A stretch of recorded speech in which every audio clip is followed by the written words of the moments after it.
Speaker 1. Every year we celebrate Earth Day at my school. This time, though, instead of going out to plant trees or pick up litter, we stayed in and had a visitor from the local authorities. He asked everyone to put down their environmental pledges for the next month on the whiteboard. Most of us declared that we would make small changes like, "I won't let water run while I brush my teeth," or "I will turn off the lights when I leave a room." Now they are all on the wall of our classroom. Once a week, everyone ticks the promises that they have managed to keep. I think it's a great way of motivating yourself to stick to what you have pledged. Why don't you try it?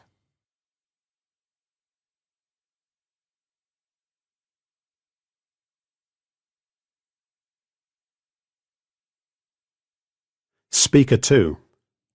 I was shocked when I read the statistics in a local government bulletin showing that in my town there are thousands of dripping taps that people don't bother to fix.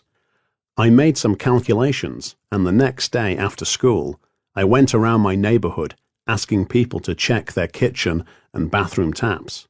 Many of them were indeed leaking.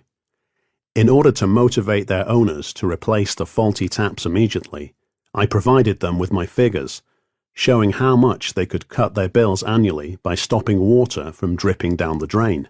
Judging by their reactions, my campaign met with general approval and will bring results soon.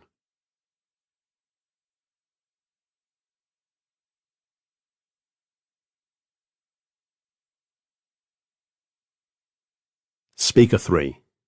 Last summer, my friend and I worked as assistants at a day camp for little children. Once we took our group on a hike to see an abandoned mining site. I'd never been there before, and when we got to the place, I got scared. I saw an ecological bomb, a big pool of dirty, greasy water with a rusty lamppost sticking out of it.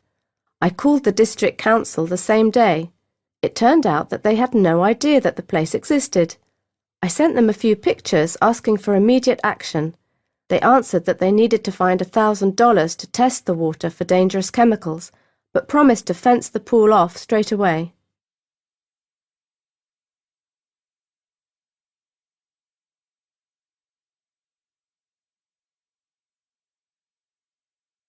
Speaker 4. I'm a member of an ecology club, and I've always been active in recycling. I'm angry that people keep getting new plastic bags instead of reusing the ones they already have at home. So I came up with a project that we carried out last Saturday.